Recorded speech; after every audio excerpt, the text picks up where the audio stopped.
Numbers told the story. They always do. It's one of those idiots who believe in analytics. This is a numbers game with Gill Alexander on VSiN. Good Wednesday morning to you. It is a numbers game at VSiN, the sports betting network, VSiN.com, Game Plus, iHeartRadio, YouTube TV.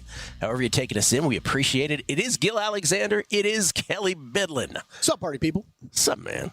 Live from Bar Canada at the D here in downtown Las Vegas. Good show today. Will Hill, all his bets. JVT, co-host of VSiN Primetime, and our senior NBA analyst will talk NBA playoffs with us. What happened last night and what will happen tonight. His thoughts. Jason Weingarten from Under a Cloud of Smoke, back from London, England, in the Crawleytown win. And Sia Nejad, hosted analyst for Monumental Sports Network. We'll have him on. He'll talk Charles Schwab with us, and maybe we'll allow him to go off legally, on legal matters, I should say, because he was really upset with the prosecution yesterday in the Scottie Scheffler case. The Scheffler case. The fact that it's even a case. I didn't even read the full thread. Oh, he's mad. He texted it to me, and I was like, just passed it on to you. I'm like, notes for tomorrow. Kelley does that a lot. Here, check this out. Did you read it? No. Okay. We got to talk about this game first. Oh, so much to say. Celtics 133, Pacers 128 in overtime. And the Celtics take a 1-0 lead in the Eastern Conference best-of-7 finals.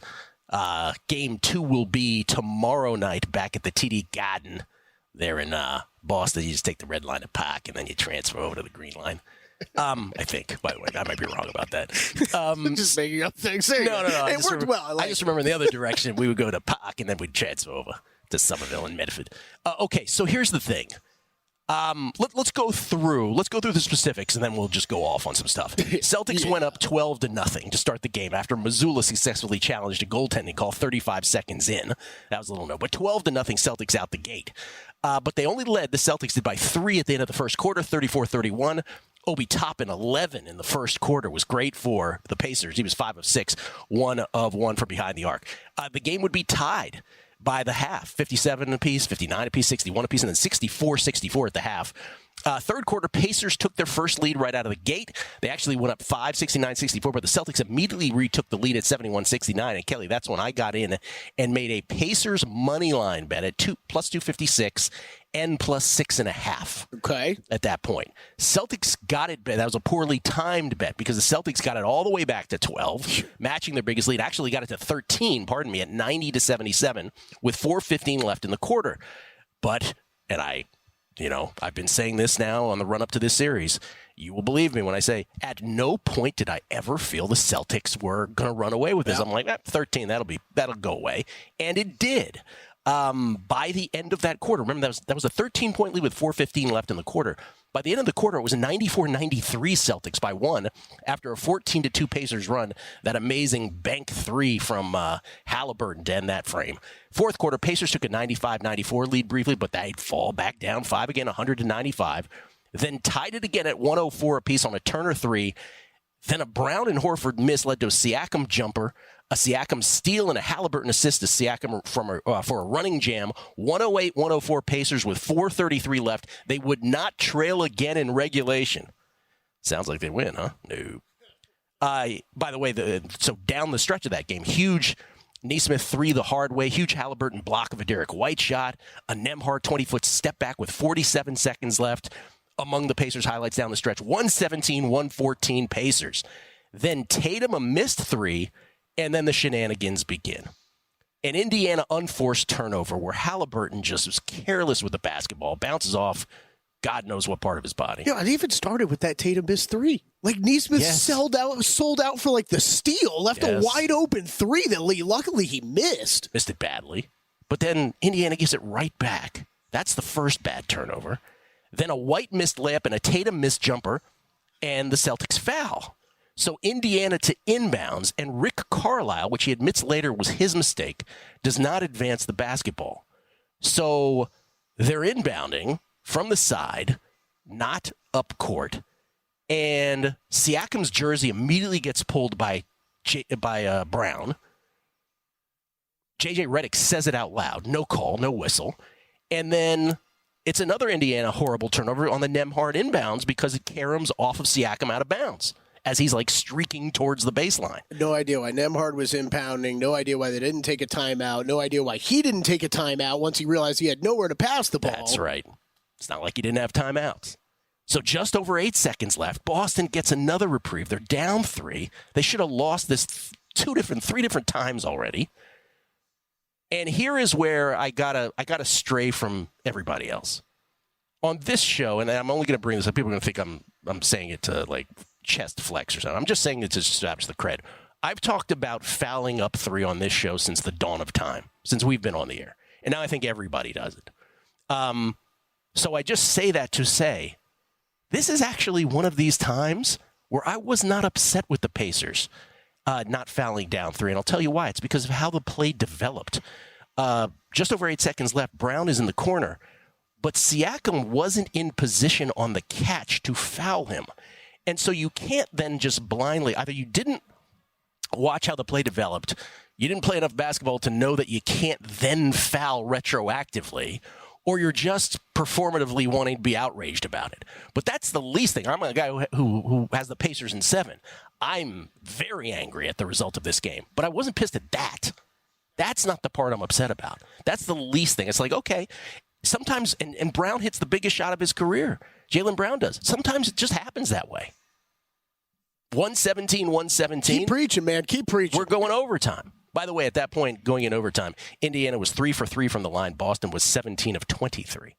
Celtics finally take a lead 121-120 in overtime. Then Tatum with a careless turnover. He just literally throws the ball to the other team. Halliburton fouled behind the arc. He hits all 3. Pacers are up by 2, 123-121 with 146 left in overtime.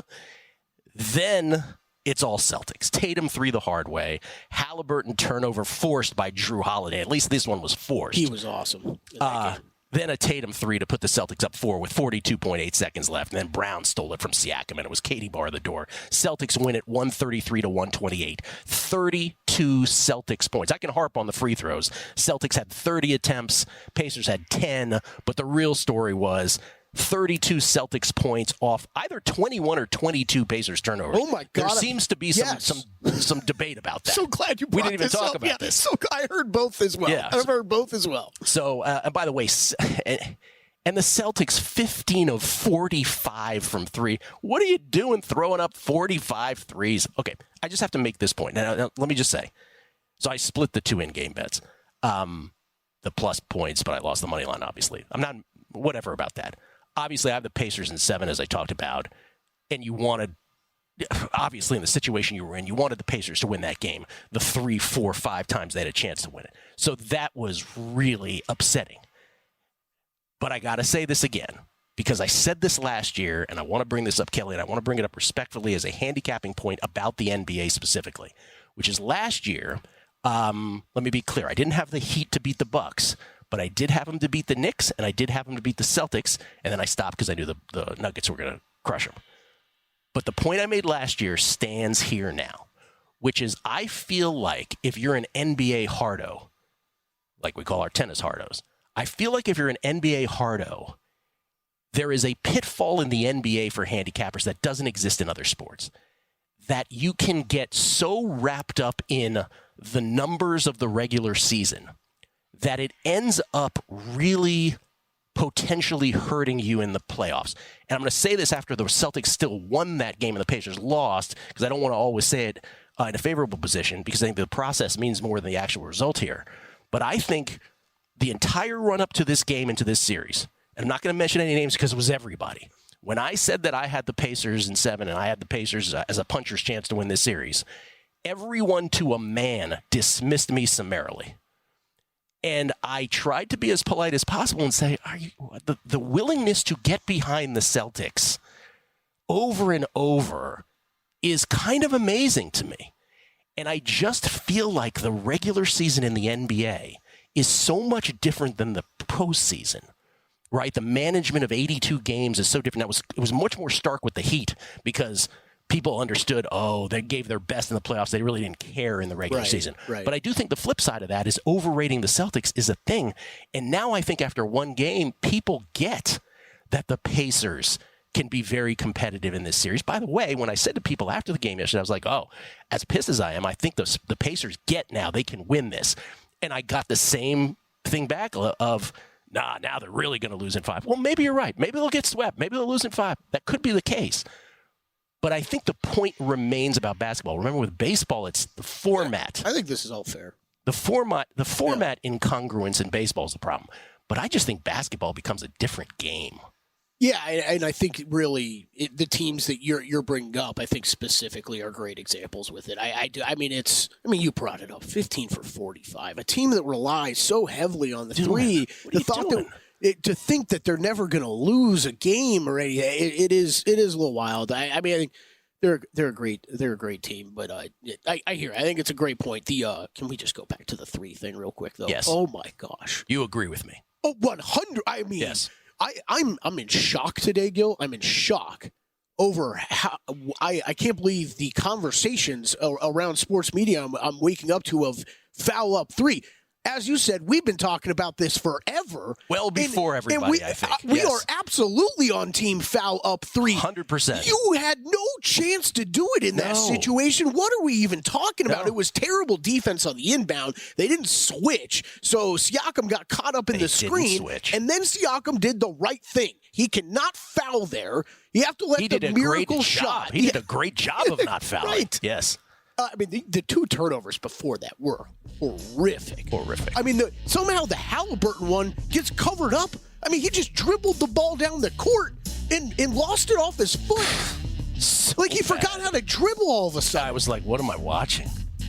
Oh, it's brutal for the Pacers. It's a tough loss. That is a tough loss. We're going to have a long series, though. We're going to talk about it with JVT. And, of course, the Mavericks and the T-Wolves beginning tonight, the Western Conference Finals. That's next with Jonathan Von Tobel. Numbers Game VSiN, the Sports Betting Network.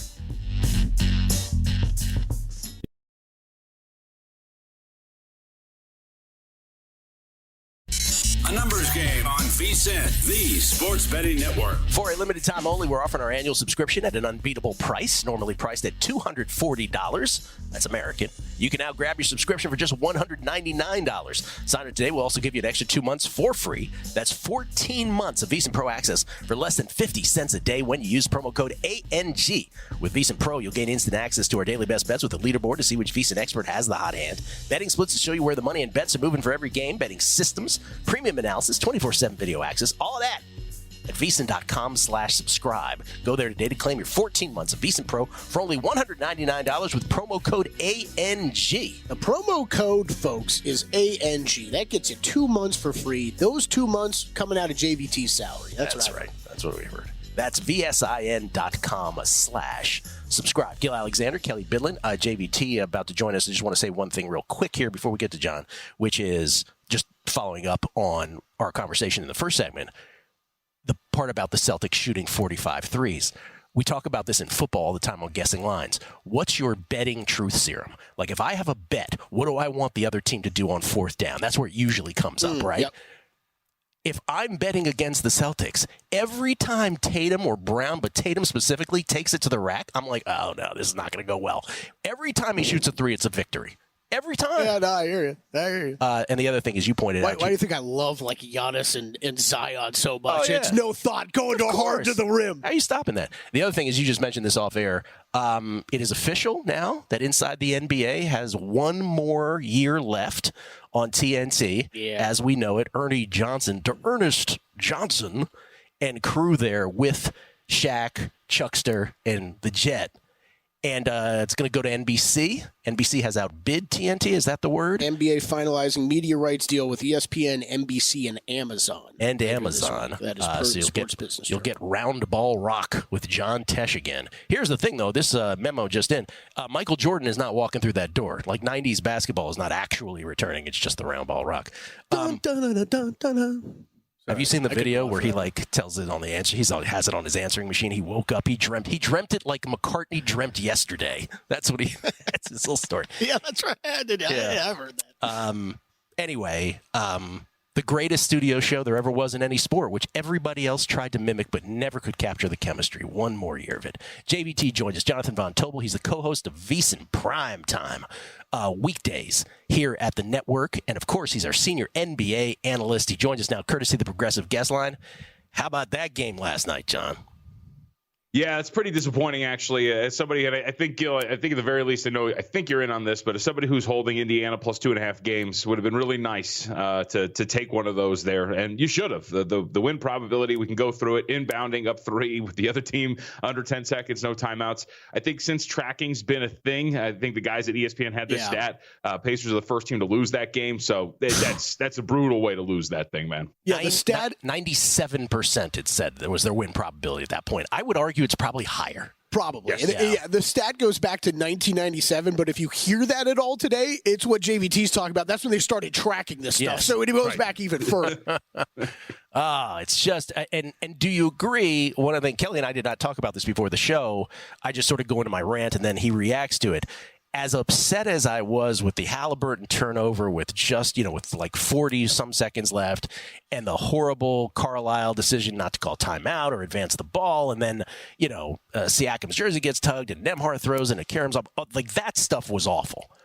But not fouling up 3, I just didn't think the way the play developed that they should have. And I thought Siakam did well not fouling him. Do you agree with that?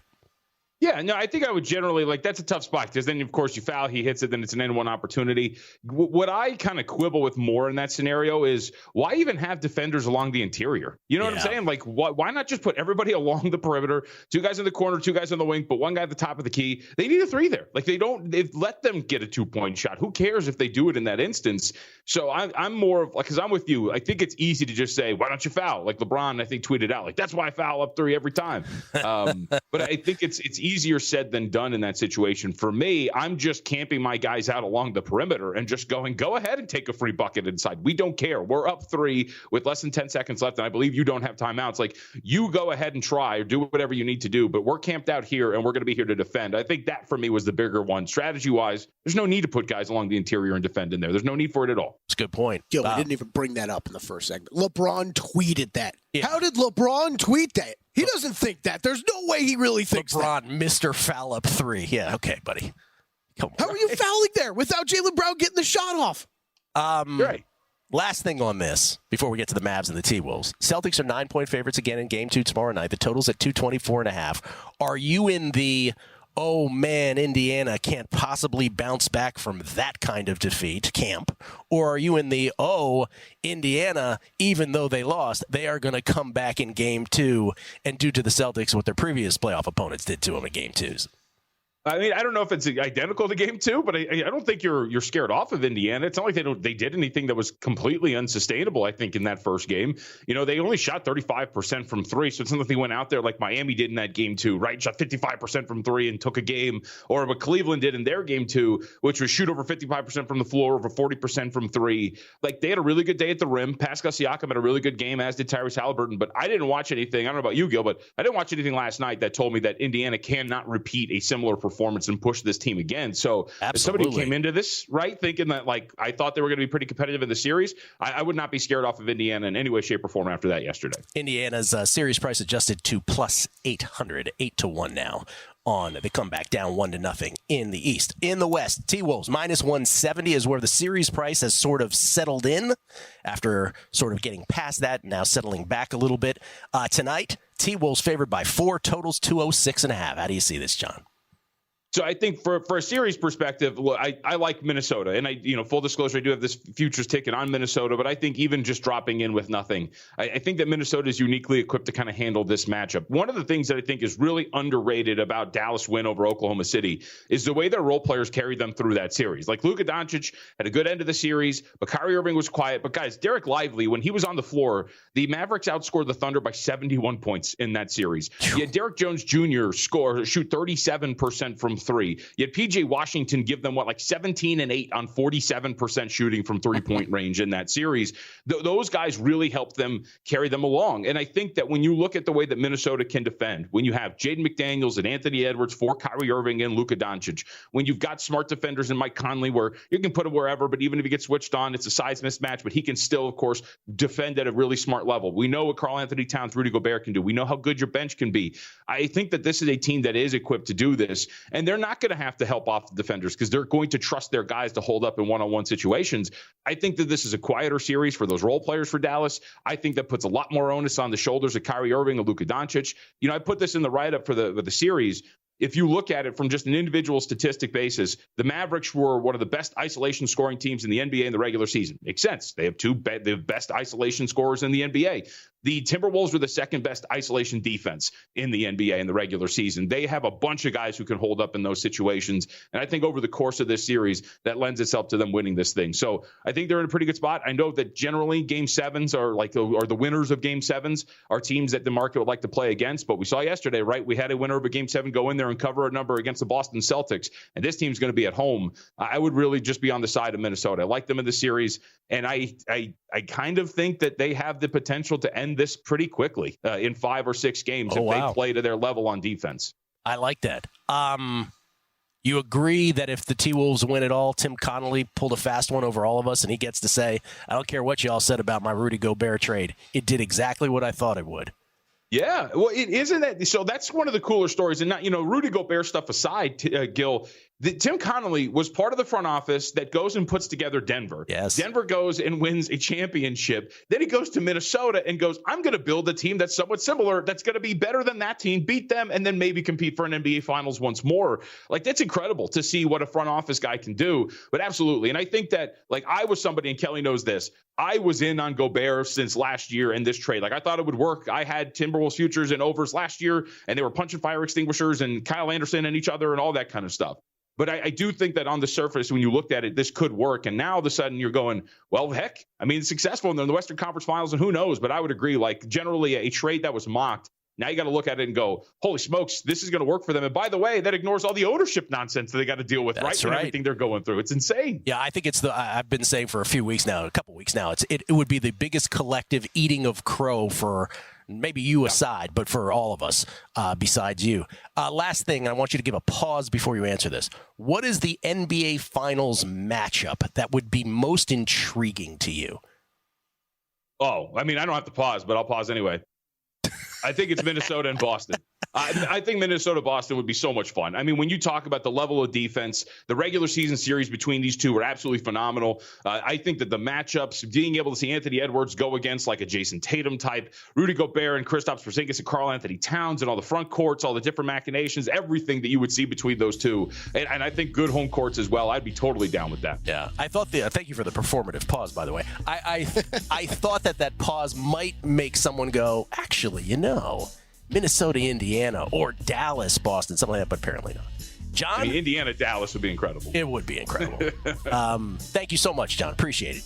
Of course, anytime. At me, JVT, for Jonathan Von Tobel, co-host of VSiN Primetime with Tim Murray, weekdays here at 6 p.m. Eastern. Coming back with Sia Nejad on golf next.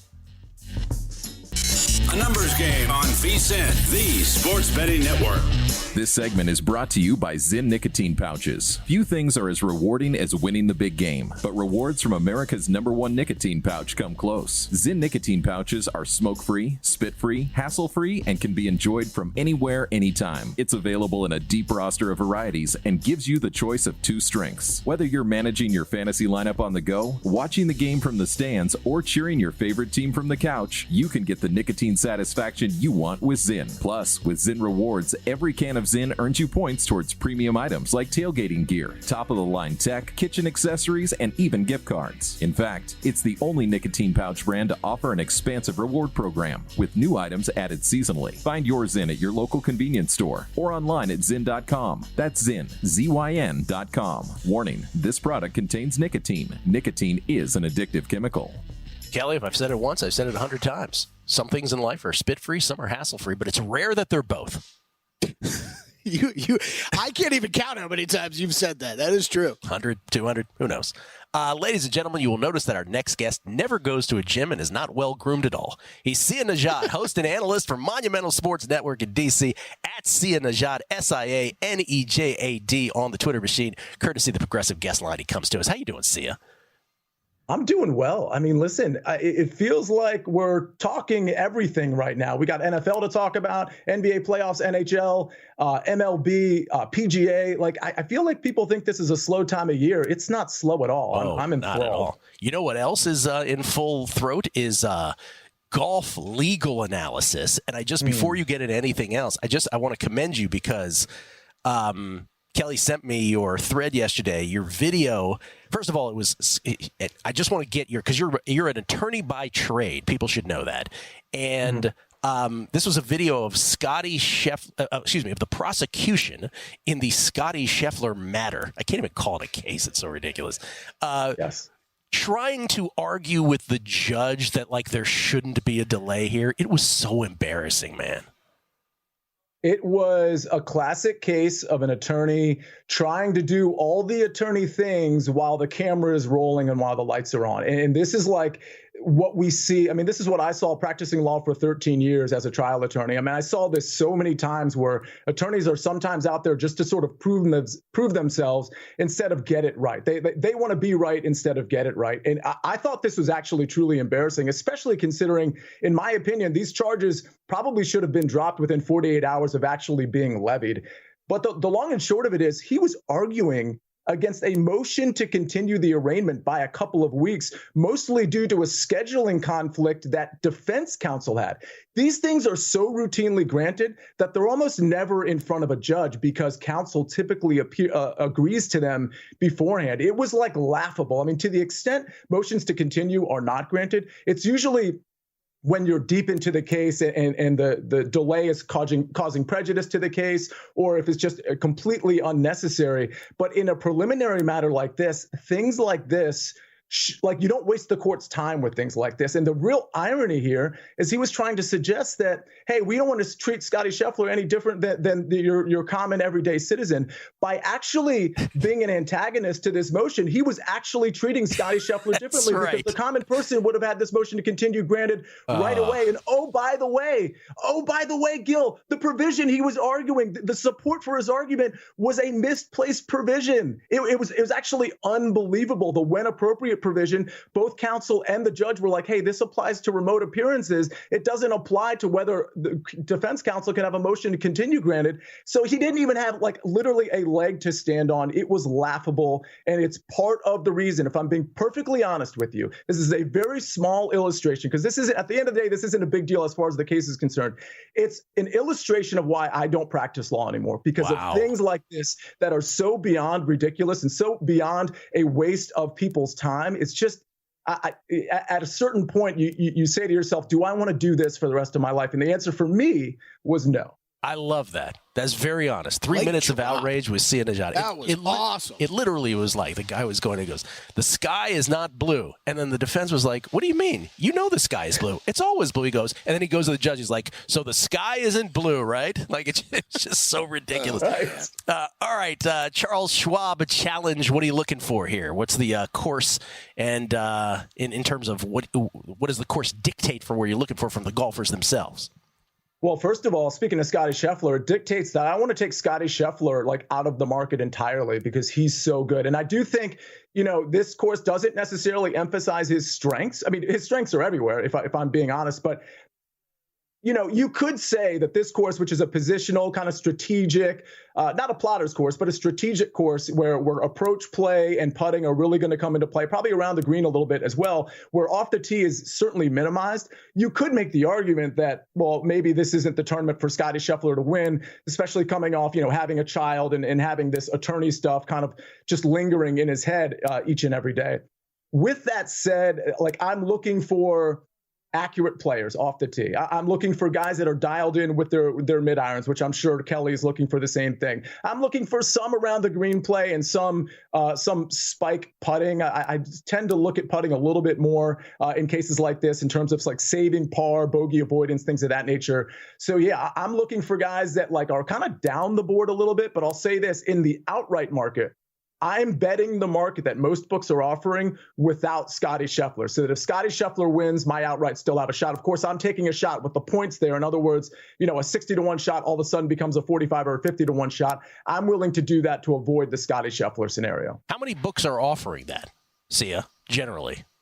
Yeah, I would say most of the main books offer it. I mean, two of the main, actually all three of the sports books that I use actually offer that. They offer it in different ways where, first of all, some of them will come out with it like straight away on Monday. Some will wait until Tuesday for whatever reason. And some of them will not only offer the without Scotty Scheffler market, but they'll have another option too, where they'll offer it without Scotty Scheffler and the other top dogs like Colin Morikawa, Jordan Spieth. And again, that cuts down the odds considerably. I don't really delve into those markets because I do think it's the Scotty Scheffler issue that is the main thing. I'm not as worried about Jordan Spieth and Colin Morikawa. But we've come to a point now where last year this wasn't being offered at all because we didn't have the dominance that Scotty Scheffler is showcasing. But books are getting smart to the fact like people don't want to bet the outright market because Scotty Scheffler's plus 400 or less, in this case plus 275. They don't want to worry about whether Scotty Scheffler is going to run away with it on Saturday, and they're not even going to have a sweat for the last round and a half. So they're getting wise to the fact that you kind of have to offer this market too. Makes sense. And so ergo, where did you land on the outrights?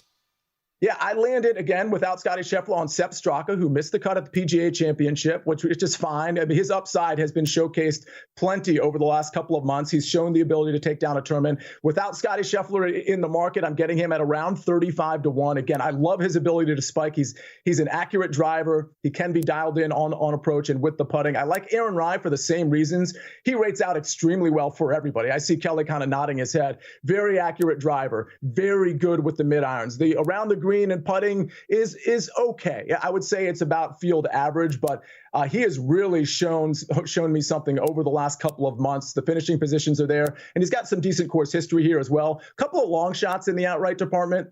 Again, without Scotty Scheffler, Doug Ghim and Daniel Berger both at 65-1. I'll admit the Doug Ghim one is particularly shaky because I just don't think whether Scotty's in it or not, like I don't think he has much top two equity. I don't think he has much win equity, but I'm starting to see something with his game and with the course fit where I'm like, all right, I can maybe take a dive into Doug Ghim and Daniel Berger.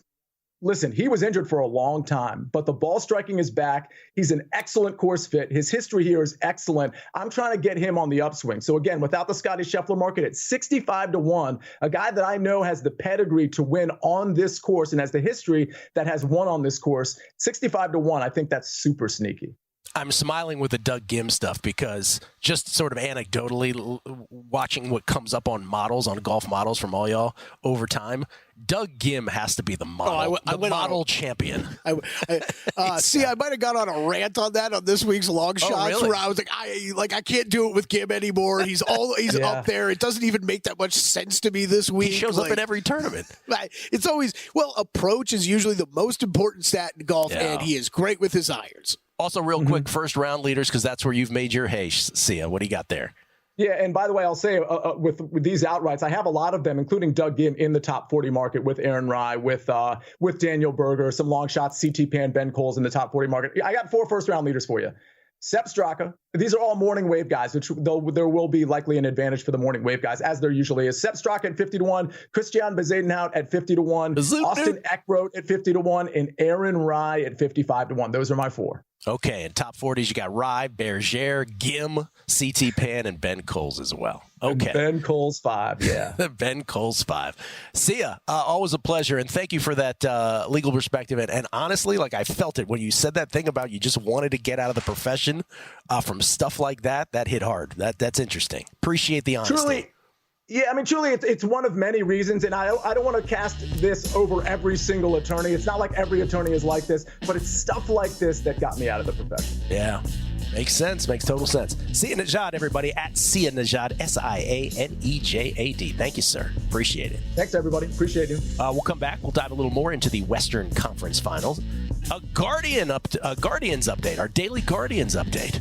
Ooh, it's getting interesting. Coming up, Numbers Game, VSiN, the Sports Betting Network.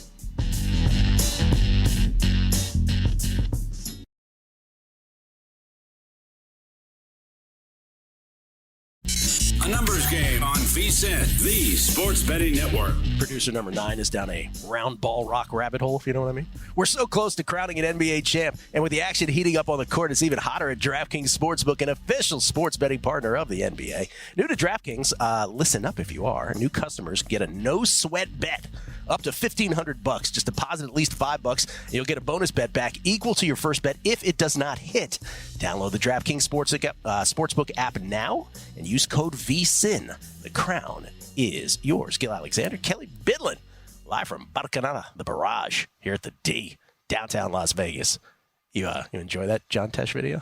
I can't. I've watched it ever since like NBC popped back into the negotiations and there was the reports and rumors. I think I've watched this video like 18 times. Tesh is he's out there saying, "Yeah, I'm going to Nashville. We're re-recording it." He's Really? very excited about it. Yeah. Oh man, I mean that Round Ball Rock, the theme of the NBA on NBC back in the 90s. it's like the music's so good, but TNT going away is just The thing about Inside the NBA going away, and it does have one more season. And I said it briefly before, but I'll say it again. Every other studio show tried. They felt as though it was their entitlement then to act like those guys did. Mm-hmm. And it was often not only embarrassing, it was often cringeworthy. Yep. To see it happen on other shows because other people aren't as funny, quick, smart, all the above as those guys. And so I don't know how many people out there too in our audience. Like it's to understand, to put together a group of people to do a show and to hope and pray chemistry works even half as well as it does on that show. Yeah. Like that's what you're trying to do. And those guys, like we've talked about it often, me and you, like think about, okay, Ernie Johnson's amazing. He's amazing at his job, okay? Yeah. Everybody else individually on that show, if you separated them from the bunch, would they be nearly as good and entertaining besides Chuck? Chuck. No. Chuck is the guy. Yeah, but like Shaq, Kenny, they're awesome because they're all part of that show together. 100%. It's also great when like Ernie finally has to reel him, reel everybody. Come on, guys. We're here in our Atlanta studios, for God's sakes. By the way, he won the Emmy, Best Studio Host. Yeah. Congratulations again to Ernie Johnson, the best in the business. We get tweets at Beating the Book. Jamie Leva. The Lenny Kravitz, Terrence Trent D'Arby conversation yesterday got me thinking of Johnny Kemp. He's no longer with us, but Just Got Paid was my jam. Yeah, but he was a one-hit guy. Just Got Paid by Johnny Kemp. Great song. Great jam. I was also just kind of laughing at myself as I went to pull up my Western Conference Finals notes. I had to move aside my Lenny Kravitz notes from yesterday. We got a lot of response to that. Tim Lawson.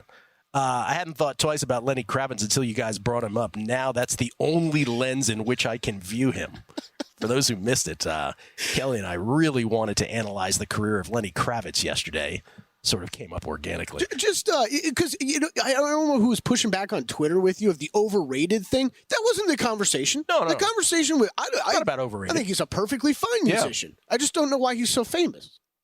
Numbers guys, how long before that prosecuting attorney in the Scheffler case says in his Jeff Sessions voice, "I must recuse myself." A little political reference there. Also, we said it off the air. I don't know. Hopefully you guys appreciated that because I sure did. Sia Nejad giving that viewpoint that so few people can into a golf legal case, I thought was amazing. That's right. That's one of those. We have these a lot where Kelley and I afterwards are like, I don't care if they were interested, but I thought that was fascinating. 3Jack H3131. Just want to make sure I have this correct, Gill. In the beginning of time, Gill had the first podcast and was discussing fouling up 3 on said podcast. It was actually the sequence of events. 3Jack was fire was created, and then I had a podcast right after that. Brian M., are you going to refer to Sia by his title, the Counselor of Cash? Oh yeah, that should be his name. That's right. It's a good call.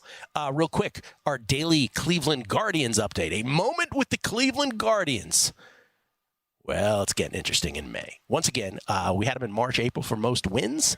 That went down in the most dramatic, sick beat fashion ever imaginable. 1 out away from cashing it, and then a home run against us, and we lost.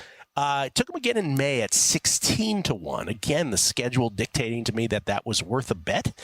And the Guardians win again yesterday. They outlast the Mets in Game 2 of their 3-game set, interleague set with the Mets in Cleveland. They outlast them 7-6. So the Guardians go up to 13-7 with another 1-run win. They're getting the best of the 1-run outcomes in May. They got the worst of it in March and April.